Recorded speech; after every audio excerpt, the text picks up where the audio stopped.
Hello everyone, my name is Dr. Joel Rosen. I am the Adrenal Fatigue Recovery Ninja, and tonight I want to talk to you about adrenal fatigue and insomnia. So this is what you guys voted on. I know it looked like it was neck and neck with anxiety and overwhelm, but I posted to another group that I have, and this is what you came up with. So adrenal fatigue and insomnia. So let's talk about both of those and how are they related and what's going on and what can we do to fix this. So first of all, adrenal fatigue, very, very controversial subject. A lot of doctors, you mention the word adrenal fatigue to them, and they laugh you out of the room. They tell you you've been reading too much on the internet and Dr. Google, that there's no such thing as adrenal fatigue, and they don't take you seriously. And so let's just use the word HPA, axis dysfunction. I had a patient today tell me that she went to the doctor and she said that she had adrenal fatigue, and they laughed her out of the room, and that they don't believe in adrenal fatigue. And I wish I was there. I wish I would have said, well, so then do you believe in the HPA axis? Do you believe in having liver dysfunction? Do you believe in having inflammation in the body? Do you believe in methylation concerns? Do you believe in oxidative stress? Do you believe in infections? Do you believe in digestive disturbances? Do you believe that the body works together to control homeostasis, and if the body is overwhelmed, it can't do that at the level that it needs to? Because if that's what you believe in, then let's call it that, not let's call it something else. But when we talk about adrenal fatigue, we're talking about that whole complex. The brain is overwhelmed with stressors and deadlines and information and toxins and chemicals and pathogens and so forth, that it ultimately breaks down the way that the body's able to mount a stress response. And as it has a difficulty time doing that, there's nutrient deficiencies, there's blood sugar imbalances, there's gut health issues, there's liver detoxification issues, there's overwhelm. What do we end up doing? We end up trying to compensate with our dietary intake. So we'll get more caffeinated drinks, we'll get more stimulants, we'll get more sugars, and we'll eat less often. We'll have bigger meals, smaller meals. We'll do a lot of things to try to compensate, and then we're just exhausted and burnt out. Frustrated, you don't have good clarity of mind, your mood is off, you're panicky and overwhelmed, you can't fall asleep, you can't stay asleep, you don't wake up with a lot of energy, and that's where we get into the insomnia component. So the insomnia component is typically, I just can't fall asleep. Or if I do fall asleep, I wake up several times throughout the night.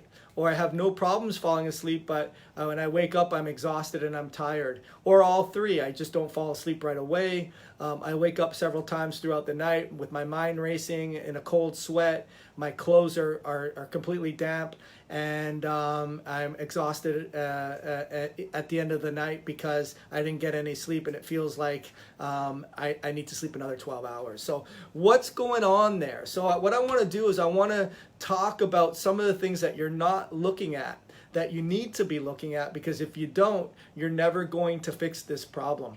And I get a lot of people that will tell me that it's so confusing. I don't know what to do. I read that you should do this. I read you should do that. And the this is the complete opposite of the that.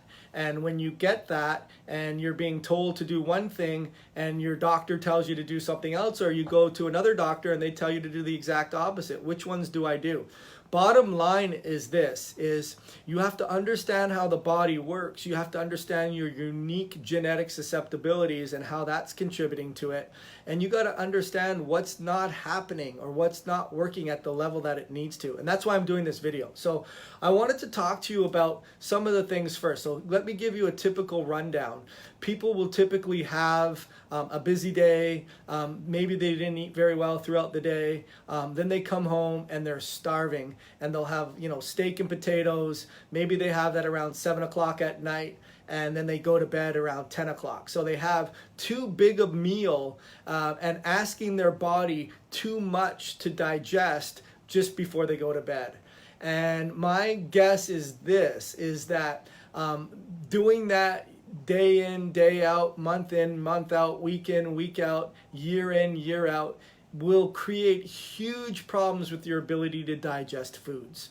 And so if you're watching this video and you're suffering with a fatigue problem and an insomnia problem, and you haven't really put the pieces of the puzzle together to understand this relationship, that you're not digesting your foods optimally, and it's been decades probably of rotting food that hasn't been digested because just the food quality, the temperature of the food, the rancidity of the food, the pesticides of the foods, the bacteria of the foods, how hot the foods have been heated and cooked at, has depleted your ability to make stomach acids and digestive secretions. So what happens is that food sits there and it rots. It really, really rots. I hate to say it, it ferments.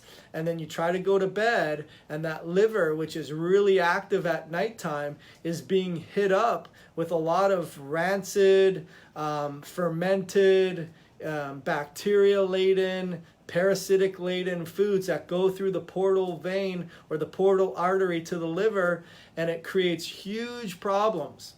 It creates congestion of the liver and congestion of the bile. And then on top of that, let's say you're taking hormones or hormone replacements and it's depleting all your B vitamins, and that B vitamin is what's necessary to help concentrate that bile. All of a sudden you're getting gallstones and gallbladder problems, and they take out your gallbladder, and you have a congested liver, you have a congested gallbladder, they take out the gallbladder, and now you can't sleep a lick. It's a real big problem. So my guess is that you're having huge digestive issues, and no one is looking at that. Or maybe you are, but you're not looking at the fact that your digestive issues have led to liver and gallbladder issues. And that's a huge problem. And then as a result of that, you're not sleeping, you're not able to turn off your mind. You're always thinking. In Asian and Chinese medicine, the gallbladder is sort of that decision-making organ, and you're making all these decisions, and you can't turn your mind off, and you're not able to sleep, and you're angry, and you're irritable. That's the gallbladder. The other thing I would say is you're not going to bed at right times. I mean, you're really not. I mean, optimally, your adrenaline production peaks between 9 and 2 or 9 and 3. So if you're going to bed, say at 11, 12, 1, you only have about 1 or 2 hours of good adrenaline production. And here's the thing. Adrenaline is necessary, no one is maybe telling you this, is necessary for holding magnesium in the blood supply. So here you are taking more and more magnesium, and the adrenaline is not being made optimally, not to mention you have B vitamin deficiencies and vitamin C and so forth deficiencies that don't even allow you to have the raw materials to make the adrenaline. And now all of a sudden you have an adrenal problem on top of all of this. And when that happens, your adrenals are necessary for regulating your fluid balance. So if your fluid balance isn't regulated, you're dehydrated, and your minerals are down, and your electrolytes are down, and you're not able to fall asleep in that regards too. Real big problems. The other thing that we look at are potentially blood sugar issues. If you're having a late meal, how high are your blood sugar levels going? That's a huge problem. And then on top of that, you're taking caffeine and coffee to get you through the day, and now you're depleting your B vitamin status even further, and you have huge problems. So that's what I wanted to talk to you guys about. I wanted to talk to you about digestion of your foods. I wanted to talk to you about your liver and your gallbladder health. I wanted to talk to you about adrenaline. And then I wanted to talk to you about methylation.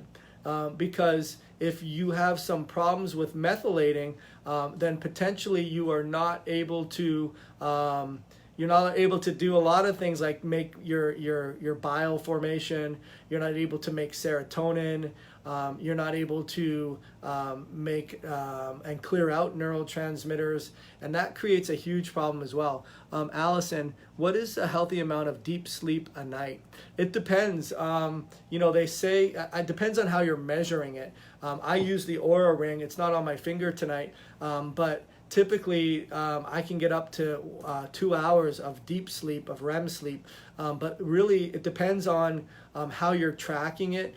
you really want to get good quality sleep at the timing between 10 and 2, which is the most optimal for regenerating your adrenaline, for helping your liver status work properly, because that liver is really that third shift worker. How much of that is deep sleep? It really depends. I don't know how you would measure it, so I don't know what a good answer for that would be, Allison. Sorry about that. There's a couple other things that I wanted to talk to you as well on this, talking about just the adrenal function.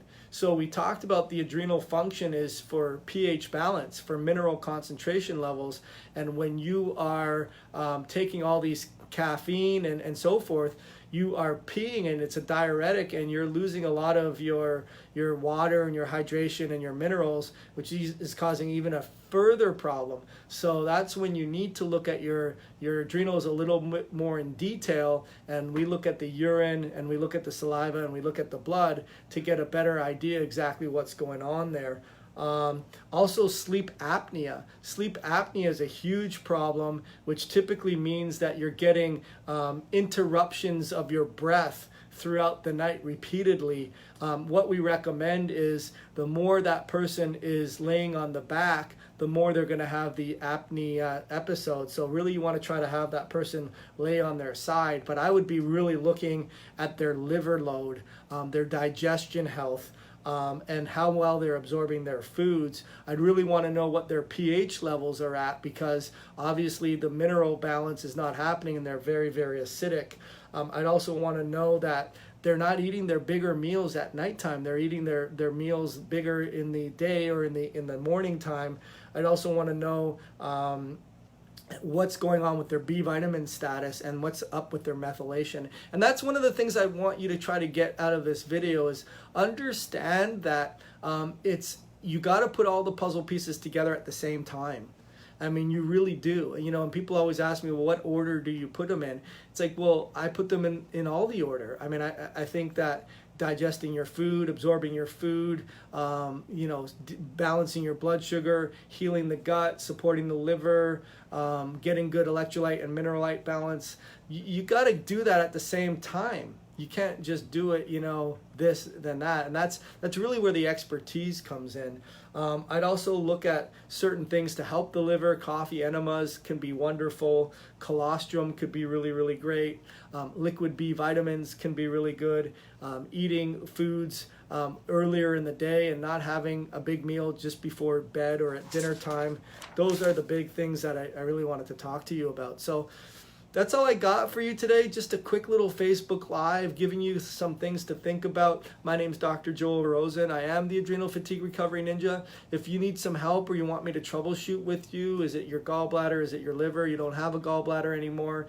That much more importance to get those bile veins that are now reattached to the common bile duct decongested, and see what you could do for that. Rotting food that's being brought to the liver, all of the minerals that are being not balanced based on the adrenal function, the glucose levels. I mean, putting all those puzzle pieces together. I'll put a link in this video so that you can maybe set up a time for you and I to talk.